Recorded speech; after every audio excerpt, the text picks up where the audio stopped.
수많은 무리가 함께 갈새 예수께서 돌이키사 이르시되 물은 내게 오는 자가 자기 부모와 처자와 형제와 자매와 더욱이 자기 목숨까지 묘하지 아니하면 능히 내 제자가 되지 못하고 누구든지 자기 십자가를 지고 나를 따르지 않는 자도 능히 내 제자가 되지 못하리라. 너희 중에 누가 망대를 세우고자 할진대 자기의 가진 것이 준공하기까지에 족갈련지 먼저 앉아 그 비용을 계산하지 아니하겠느냐.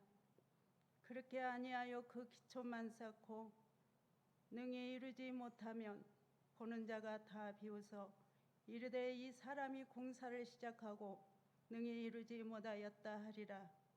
또 어떤 임금이 다른 임금과 싸우러 갈 때에 먼저 앉아 1만 명으로서 저 2만 명을 거느리고 오는 자를 대적할 수 있을까 헤아리지 아니하겠느냐. 만일 못할 터이면 그가 아직 멀리 있을 때에 사신을 보내어 하친을 정할지니라. 이와 같이 너희 중에 누구든지 자기의 모든 소유를 버리지 아니하면 능히 내 제자가 되지 못하리라. 하나님 말씀입니다. 아멘.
우리는 그리스도인입니다. 그리스도의 사람, 그리스도의 것이지요. 그러나 이 모든 그리스도인들은 예수님의 또 제자라는 이름도 함께 가집니다. 예수님을 영접한 그래서 그리스도인인 모든 사람은 예수님 제자 이렇게 말할 수 있습니다. 그럼에도 불구하고 예수님 제자라는 자격과 이 명칭과 실제 예수님 제자로 사는 삶은 같지 않습니다. 마치 운전면허증을 따서 장롱에다가 이렇게 저장해 놓은 간수해 놓은 면허증 10년짜리와 운전면허를 오래 따서 직접 차를 몰고 다니는 그런 삶은 같지 않죠. 다르죠. 오늘 본문 말씀을 통해서 예수님은 저와 여러분이 다 제자인데 제자라는 이름만 가지지 않는 진정한 제자가 되기를 원하시면서 말씀하십니다. 오늘 25절에 보면 예수님 당시에 예수님 주변에는 수많은 무리가 함께 예수님 가시는 곳으로 함께 가고 있었습니다. 예수님과 함께 가면 다 제자일까요? 그렇지 않죠. 주변에 많은 사람들이 예수님을 둘러싸고 예수님 가시는 방향으로 함께 가지만 그러나 그렇다고 해서 그들이 다 예수님 제자는 아닙니다.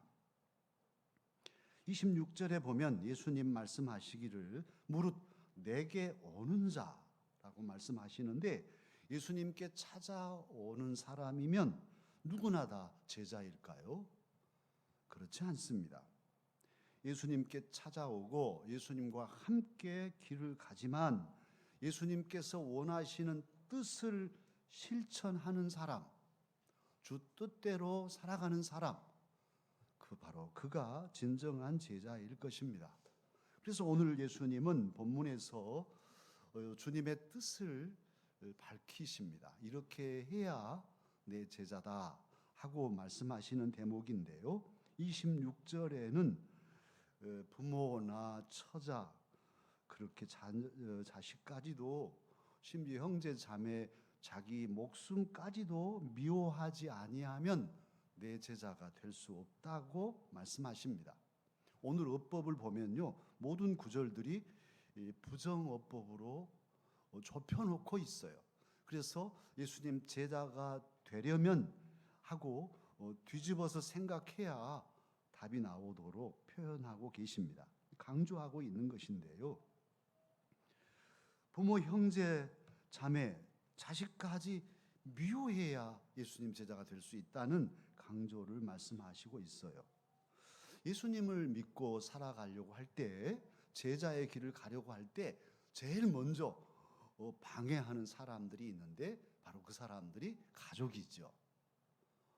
제가 아는 어떤 목사님은 그 집안에서 제일 먼저 예수님을 믿었는데 외갓집은 더 믿지 않은 집인데 외갓집에 가서 이제 외할아버지랑 같이 겸상해서 밥을 먹는데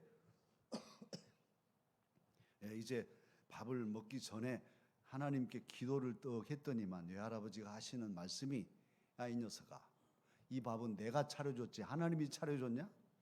그런데 하나님께 감사하고 나한테는 감사도 안 해? 이제 이렇게 꾸지람을 하셨대요. 그런데 이제 나중에는 그 할아버지도 예수님을 믿게 되셨다고 그러더라고요. 내가 예수님을 믿으니 당장 집안에서 반대가 심할 수 있어요. 그래서 가족들을 사랑하면 이제 믿음이 헷갈리게 되는 것이죠. 가정이 소중합니다. 삶의 안식처가 가정이죠. 밖에서 상처받고 지치면 집안에 들어와서 쉴 수 있고 위로받고 힘을 얻을 수 있는 곳이잖아요. 그리고 또 사랑하는 가족들을 위해서 직장 아이고 정말 내일 또 직장 가야 하나 안 가면 안 되나 때려치운다고 하지만 또 이 가족들을 생각하면 먹여 살려야 되고 그러니 죽으나 사나 또 출근하고 이 가족들이 살아가는 이유고 살아가는 기쁨이고 그 삶의 어떤 활력이 되는 게 가족인데 오늘 예수님 놀랍습니다. 가족을 미워하랍니다. 자녀를 자녀를 미워해야 예수님 제자가 된다니 이게 웬일일까요? 예수님은 가정 파괴범이실까요? 여러분의 담임 목사가 예전에 아주 강조한 것 중에 하나, 이단 판별식. 저분이 말씀은 설교는 잘하고 사람들도 많이 모이는데 이단일까 아닐까 판별하는 판별식, 가장 중요한 판별식 하나가 가정을 깨면, 가정 생활을 소홀히 하게 만들고 우리 교회에만 충성해라 이렇게 한다든지 이러면 이단, 99% 이단이라고 해도 과언이 아니에요. 오늘 예수님이 그럼 이단이실까? 부모를 미워하고 처자를 미워하라고 그러시네, 이렇게 말할 수 있는데요. 하나님께서도 하나님의 사람, 믿음의 조상 아브라함을 부르실 때 창세기 12장에 보면 뭐라고 하시냐면, 너는 너의 고향과 친척과 아버지의 집을 떠나 내가 네게 지시할 땅으로 가라, 이렇게 말씀하십니다. 또 예수님 제자 12명이었는데요. 그 중에 첫 그룹 어부들이죠. 베드로, 안드레, 그리고 세베대의 아들들인 야고보, 요한, 이 네 제자를 택하여 부르실 때 예수님 부르시니까 베드로, 안드레 그물 이렇게 깊다가 놔두고, 배도 놔두고 갔어요. 따라서.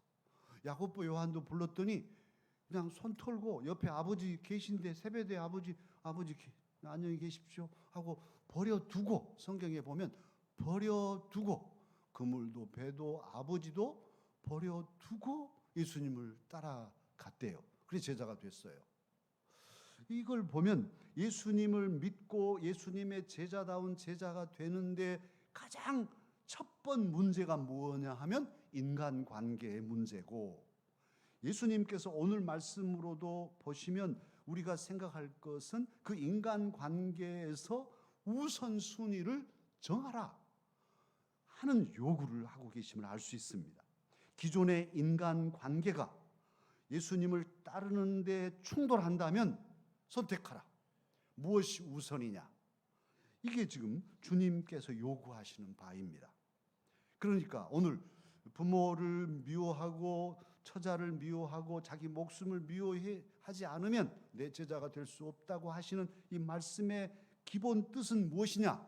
가족을 버리라는 뜻이 아니라, 가족을 미워하라는 뜻은, 사실은 미워하라는 이 단어의 원어적인 의미에는 조금 사랑하다는 뜻도 있어요. 그래서 예수님과 비교할 때에 예수님을 더 사랑하고 가족들은 덜 사랑해라, 이런 뜻이에요. 사실은 조금만 사랑할 일이지 가족을 사랑하는 일을 우선해서는 제자가 될 수 없다. 그 무엇보다도, 그 어떤 사람보다도 예수님을 소중히 여기고 예수님 중심으로 살아라. 이게 제자다. 그런 말씀입니다. 저는 비교적 잡기에 능한 사람이어서요, 사실 목사가 안 됐으면 어떻게 됐을지 모르는 사람이에요. 그게 바둑도 좋아하고 장기도 꽤 잘 둡니다. 낚시는 참 미치다시피 좋아하는 사람이에요. 그런데 주님을 따르려니까 안 돼. 한강에 가서 낚시를 해본 적이 없습니다. 주님 따라가야 할 사람이 그럴 수가 없어요. 그래서 주님, 아무리 좋지만 포기하랍니다. 바둑 한 판 뒤면 2시간인데 도저히 할 수가 없습니다. 그런 것이죠. 이렇게 충돌할 때 선택하고 결정 짓는 거예요. 그러니까 사랑한다는 것도 미워한다는 것도 결단으로 이루어집니다. 내가 귀한 사람을 만나서 나는 당신을 정말 평생 사랑하며 살겠어 하고, 사랑합니다 하고 고백할 때는 선택이고, 그건 자기 전 삶을 걸고 결정 짓는 거잖아요. 저분이 나를 사랑하든 안 하든 나는 저분을 사랑하며 살겠어, 그렇게 결정 짓는 것이니까요. 예수님이냐 아내냐, 누구를 더 사랑하냐 할 때 정말 아내 사랑하지만 주님 버릴 수가 없으니 나는 아내를 조금만 사랑하고 예수님 사랑합니다, 이렇게 결정해야 된다는 거예요. 예수님이냐 자식이냐? 아이고 주님도 귀하시지만요, 내 자식 절대 버릴 수 없어요. 주님하고는 이별하랍니다. 이렇게 할 수가 없는 거예요. 자식이 귀하지만, 내 목숨 같지만 주님은 버릴 수 없어요. 내 자식을 좀 덜 사랑하더라도 주님 사랑하겠습니다 하고 결정 짓고 가는 것이죠. 예수님을 제일로 사랑하고 예수님을 제일로 소중히 여기고 내 삶의 목적 삼고 내 삶의 존재의 근거를 주님께 두고 살겠습니다 하고 결단한 사람들, 그가 바로 진짜 예수님의 제자라는 말씀이에요. 그렇게 결단하고 내 목숨보다 더 예수님 중심으로 살려고 결단하고 가는 삶, 자, 그 결과가 어떠할까요? 그렇게 하면 가정이 파탄되고 막 아내는 다른 데로 바람 피우고 자식들은 가출하고 망가져 버릴까요? 어쩔까요? 그것은 실제로 그렇게 주님을 선택하고 주님 중심으로 살아온 우리들의 삶이 증거해 줍니다. 놀랍게도 예수님을 사랑하고 더 가족보다 더 사랑하고 그 무엇보다 더 소중히 여기고 살아가면 주님께서 우리가 버린 것들을 버리지 않도록 오히려 더 새롭게 복되게 하여 주십니다. 주님을 정말 내 아내보다 더 정말 사랑하는 그런 남편이 있다면, 뭐 저를 비롯해서 왜 웃으십니까? 저 정말 그런 남편이 바람 피우겠어요? 예수님 사랑하고 아내는 조금만 사랑하니까 바람 피워요? 그리고 막 집에 가서 아내 막 두드려 패고 막 눈탱이가 밤탱이 되게 만들고 그럴까요? 그럴 수가 없죠. 예수님을 사랑한다면 그럴 수가 없죠. 예수님을 정말 남편보다 천배만배 사랑하는 아내가 있다면 남편을 발톱에 낀 때만도 못하게 막 그렇게 홀대할까요? 그리고 그냥 막 마음대로 자기 삶을 살아갈까요? 그렇지 않죠. 예수님을 정말로 사랑하고 목숨처럼 사랑하는 아내는 남편을 소중히 여기고 귀하게 사랑하고 가정을 잘 돌보고 가꿀 거예요.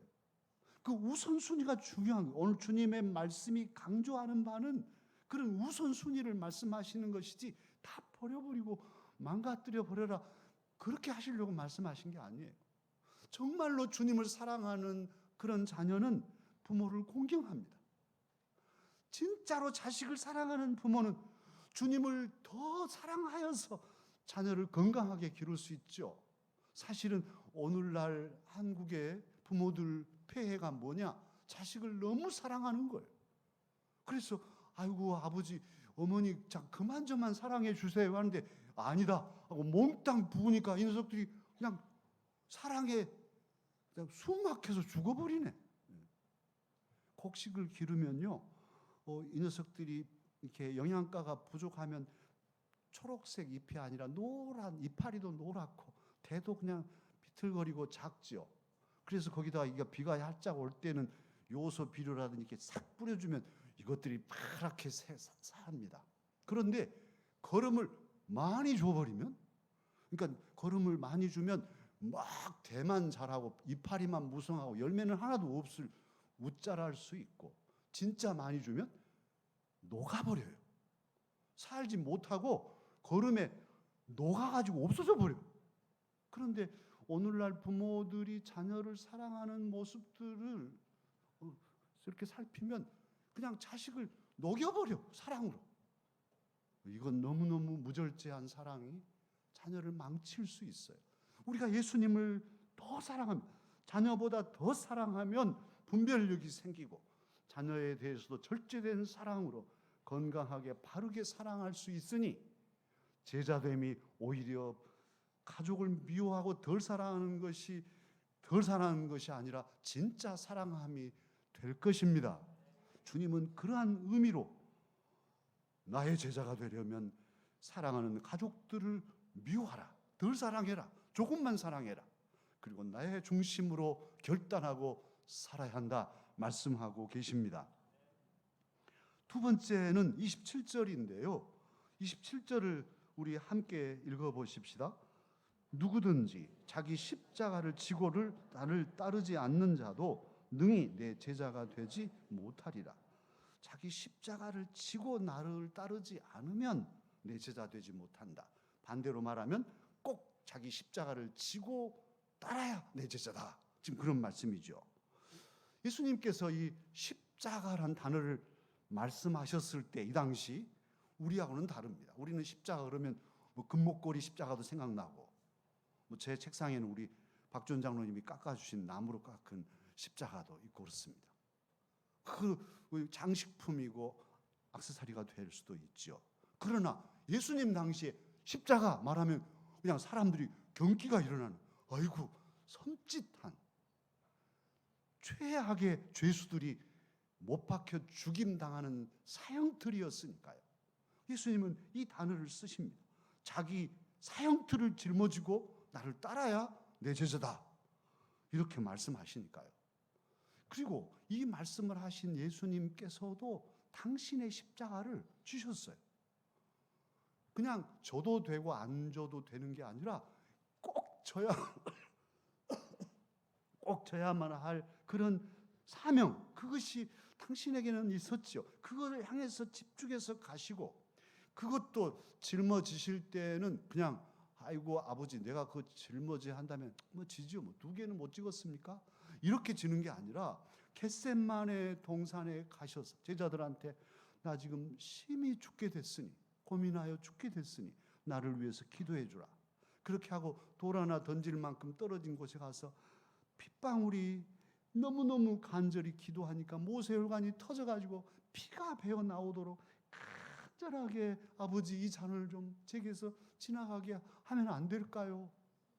그러고 가서 보면 또 제자들은 자고 있고, 아이고 좀 제발 기도 좀 해두라. 그리고 하고 또 가서 3번을 그렇게 기도하시고 결단하죠. 이게 아버지의 뜻이라면 내 원대로 마시고 아버지의 원대로 되기를 바랍니다. 결단하시고는 그 후부터는 매맞고 침 뱉어도 아무 말 없이 그 수치와 고통과 피 흘림과 죽음을 아무 말 없이 다 감수하십니다. 그러니까 당신이 십자가를 지기로 결심하고 결단하고는 전 자신의 삶을 기울여서 그 사명을 완수하셨어요. 우리 주님이 그런 분이십니다. 그 예수님께서 오늘 뭐라고 하시냐면, 내 제자가 되려면 너희도 나처럼 너희들의 십자가를, 각자의 십자가를 지고 나를 따라와라. 저에게도 여러분에게도 각자의 십자가들이 있어요. 주님의 교회에도 해야 할 일들이 있어요. 목사로서 짐지는 일들이, 여러분이 모르는 짐들이 많습니다. 또 장로님들은 장로님들대로, 권사님들은 권사님들대로, 집사님들은 집사님들대로 다 몫이 있잖아요. 그리고 집에서 또 개인적으로 직장에서 짊어지고 가야 할 그런 십자가들이 있습니다. 그런데 그 십자가는 그냥 가만히 있어도 져지는 게 아니라 결단해야 된다고요. 그래요. 내 이 짐을 지는 것이 나에게 수치요, 많은 사람들에게 손가락질을 당할 수 있어도 주님이 원하신다면 지겠습니다. 또 이 짐을 질 때 정말 고통스럽고 꼭 죽을 것 같아도, 아니 죽어지더라도 지겠습니다. 그런 것이잖아요. 공부하는 학생들 수능이 이제 얼마 남지 않았는데 얼마나 힘들겠어요. 그러나 이게 내가 져야 할 지금의 십자가라면 져야 하죠. 죽을 각오로 밤잠을 안 자고도 열심히 노력하면서 그 짐을 져가야 제 십자가를 지는 것이죠. 그런데 그렇게 예수님처럼 겟셋마네에서 결단하고 십자가에 달려 죽으시고, 그 주님조차서 우리도 우리의 십자가를 지고 그렇게 죽기까지 한다면 그래 죽음으로 끝나는 건가요? 예수님 십자가에 달려 죽으심으로 끝나셨나요? 아이고 그 양반 막 나병 환자도 고치고 죽은 사람도 살리더니만 나중에 십자가에 달려 죽어버렸대? 예수님 그러고 끝났습니까? 그러신 분이 아니에요. 예수님 그렇게 당신의 전부를 던져서 십자가를 지셨더니 하나님께서 능력으로 3일 만에 죽음의 권세를 깨뜨리시고 승리하여 부활케 하셨습니다. 죽음을 뚫고 이기게 하셨습니다. 그래서 십자가가 바로 부활이요, 생명이요, 승리요, 능력이 되게 하셨습니다. 이게 주님이 우리를 따라오라고 하실 때 십자가를 지는 자가 품을 소망이지요. 그러므로 십자가는 죽음이 아니고 패배가 아니고 절망이 아닙니다. 그러기에 예수님의 참 제자는 자기 십자가를 지고 우리 앞서 십자가 지고 승리하신 주님을 바라보며 따라가는 사람입니다. 힘들다고 사명을 회피하지 않습니다. 수치스럽다고 고통스럽다고 짐을 버리지 않습니다. 십자가를 지고 가는 주님의 제자는 사람을 두려워하지 않고 주님을 두려워합니다. 사람에게 매이지 않고 주님께 매입니다. 저는 목사로서 비록 사람에게 매이지 않으려고 애쓰며 살아옵니다만 자칫하면 사람에게 매이니까 어느 정치로선에 매이거나 어느 한 사람에게 매이거나 어느 장로님한테 꽉 매여가지고 꼼짝 못하거나 이런 목회를 할 수도 있거든요. 그래 주님께만 매이고 사람에게는 자유로운 그런 제자도 주님의 십자가를 지고 하는 그런 제자의 태도가 바로 오늘 주님이 요구하시는 모습입니다. 현재 실패했더라도 현재 고통 속에 있어도 지금 시련 속에 있다고 할지라도 십자가를 지고 하는 제자는 절망하지 않습니다. 환난을 당하나 담대합니다. 왜냐하면 최후의 승리를 믿기에 죽음도 뚫고 가는 부활의 승리를 확신하기에 주님과 함께 주님 손 붙잡고 주님을 따라서 죽음도 뚫고 가는 사람이 십자가 지고 가는 주님의 제자입니다. 주님께서는 저와 여러분이 그러한 삶을 살기를 원하시고 나를 따라오려면 자기 십자가를 지고 나를 따라와야 한다고 강조하고 계십니다. 그 예수님께서 세 번째로 제자가 되려면 말씀해 주십니다. 그것이 무엇이냐 하면 두 가지 비유를 말씀하시는데요. 하나는 망대를 세우는 말씀을 하십니다. 포도원이 있으면 그 포도원에 망대를 짓고 관리를 해야죠. 그러면 망대를 지을 때 높이는 얼마로 하고 자질은 어떤 자질을 쓸까? 내가 가진 돈이 이만큼이니 이 정도 높이에 이 정도 자재로 이 정도 규모를 하면 능히 짓겠다 하고 앉아서 계산을 해봐야 한다는 거예요. 그냥 아무 계산도 없이 망대? 뭐 우리 식구들 다 거기서 좀 여름 휴가철도 보내고 크게 하자 하고 운동장만하게 기초공사를 해놓고 나중에 이제 올리려고 하니까 돈이 없네. 그래서 운동장만한 기초만 해놓고는 그냥 뭐 끝났어요. 그러면 뭔 꼴이냐 이거예요. 예수님 제자가 될 때에도 그렇게 계산해봐라 그런 말씀이에요. 또 하나는 군사가 10,000명밖에 안 되는 임금이 있는데 아니 이웃 나라가 군사가 20,000명인데 쳐들어옵니다. 그럴 때는 어떻게 하려냐? 앉아서 계산해봐라. 헤아려 보라는 거예요. 우리 부하들 10,000명이면 저 사람들 20,000명을 이길 수 있을까? 이길 수 있으면 싸우겠지만 안 되네. 그러면 빨리 사신을 보내서 항복, 우리가 어떻게 해야 마음을 누그러뜨리고 돌아가실랍니까? 모든 조건을 들어드릴 테니까 제발 전쟁은 하지 맙시다. 이렇게 해서 화친을 맺어라. 예수님 지금 그 말씀을 하시면서 제자도를 말씀하시는 거예요. 그러니까 시간과 비용, 수고가 따르는 망대 건축을 비유로 하시고 한 개인의 생사뿐 아니라 온 나라 민족의 생존 여부가 달린 전쟁을 비유로 제자가 되는 방법을 가르쳐 주십니다.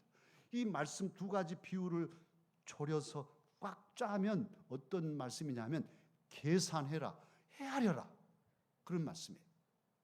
우리 보통 예수 믿으면 그냥 뭐 무조건 믿어, 믿습니다 하고 가는 것이지 이렇게 말합니다만 우리 예수님은 예수님의 제자가 되려면 무조건 믿지 말고 그냥 무리들 휩쓸리는데 우르르 몰려다니지 말고 계산해라. 진짜 제자가 돼야 할 이유와 될 수 있는가를 계산해보라는 거예요.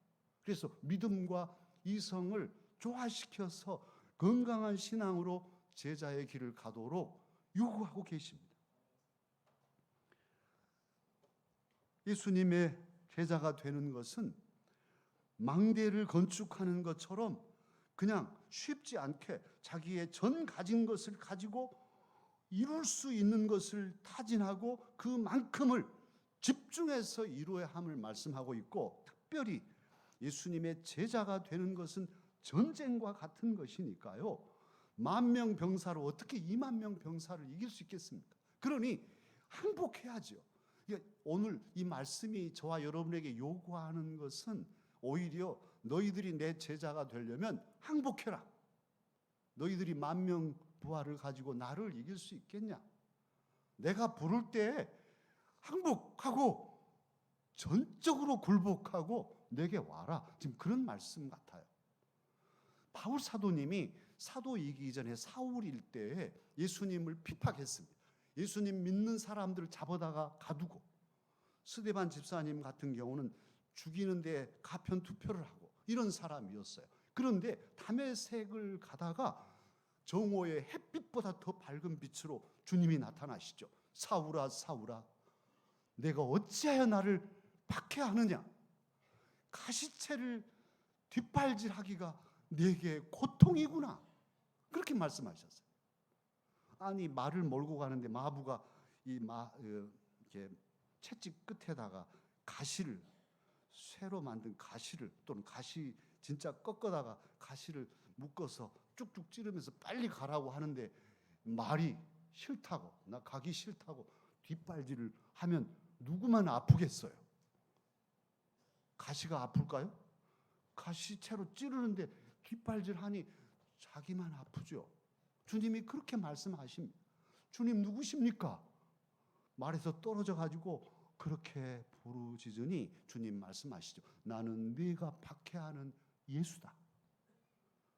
그래서 사울이 항복하고 납작하게 엎드려져서 그때부터 예수님을 섬기는 사도가 되었습니다. 할렐루야. 이게 항복하는 거예요. 조선시대에 인조가 청나라 침략을 당해가지고 남한산성으로 도망갔어요. 청나라 태종이 항복해라. 막 처음에 대신들이 안 됩니다. 저 청나라 오랑캐 저런 놈들한테 우리가 항복할 수 있겠습니까? 자존심이 있지. 막 이렇게. 근데 자존심이 밥 먹여줄까요? 다 죽게 생겼어. 그래서 결국은 삼전도, 서초동 쪽인가요? 삼전도로 나와서 거기서 항복하잖아요. 그때 인조가 뭘 했냐면 삼배고구 두례를 행했어요. 이게 삼배고구두가 뭐냐 하면 3번 절을 하는데 9번 머리를 땅에다 조아려야 돼. 그러니까 1번 절하고 머리를 3번을 땅에다 찍고, 또 가서 태종 앞에 또 큰 절을 올리고 머리를 죄인입니다 하고 찍고 9번을 조아리고 3번 절하는 삼배고구두례를 행하고 살았어요. 항복하느라. 오랑캐 앞에 자존심 다 구기고.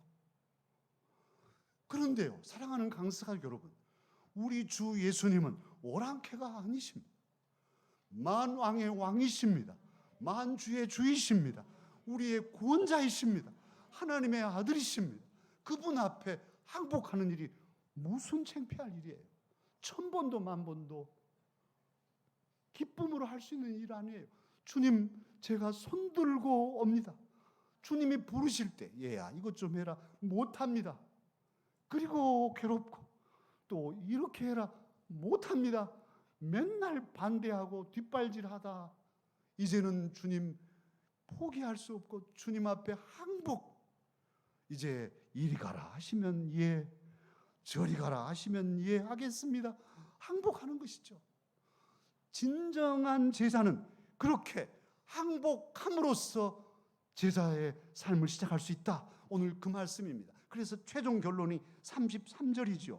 다 함께 33절을 읽겠습니다. 이와 같이 너희 중의 누구든지 자기의 모든 소유를 버리지 아니하면 능히 내 제자가 되지 못하리라. 그러니까 자기의 전 존재를 던져서 항복하고 주님께서 원하시는 것이면 무엇이든지 예 하고 살기로 결단할 때 제자다. 주님은 오늘 저와 여러분에게 말씀하십니다. 예수님 당시에 제자들, 가룟 유다를 뺀 11명의 제자들 이 말씀을 들었었는데요. 나중에 모든 제자가 다 순교하지요. 순교, 자기 목숨을 버렸어요. 그리고도 교회사 2000년에 우리 한국 교회에도 마찬가지인데 초창기 또는 6.25를 거치면서 많은 신앙의 선배들이 목숨을 버렸어요. 예수님을 위해서, 예수님 때문에 조롱을 받고 마을에서, 예수님 집안에서 예수님 믿는다는 것 때문에 왕따를 당하고 쫓겨나가, 그리고는 매맞고 죽임을 당하면서도 사자밥이 되면서도 그들은 예수님을 버리지 않고 순교하였습니다. 왜 그랬을까요? 그 사람들은 그냥 우르르 몰려가니까 몰려다니다 죽었을까요? 그렇지 않아요. 그들은 망대를 짓는 것처럼, 전쟁을 하는 것처럼 헤아리고 계산했어요. 참으로 내 인생 전체를 던져서 섬겨야 할 진정한 구주가 누구이신가를 그들은 헤아린 것이죠. 참으로 예수님 안에 진정한 평안이 있고 참 진리가 있고 영원한 생명이 있음을 그들은 잘 헤아리고 결정짓고, 내가 저분을 위해서 내 전 삶을 던지리, 그래서 죽으면 죽으리, 나는 영원한 생명을 얻을 것이니 두려움 없네 하고 선택하고 결단하고 믿음길을 간 것이 바로 그런 순교자들입니다. 사랑하는 강가족 여러분, 오늘도 수많은 사람들이 예수님과 함께 가고 있습니다. 오늘도 많은 사람들이 예수님을 찾아 교회로 옵니다. 우리 교회뿐 아니라 더 많은 사람들이 교회에 지금 와 있죠. 그런데요, 과연 그 사람들 중에 나는 우르르 몰려가는 무리입니까? 무리 중에 아무 생각 없이 가고 있는 한 사람입니까? 아니면 헤아리고 계산하고 자기의 전 존재를 던지기를 결단한 제자입니까?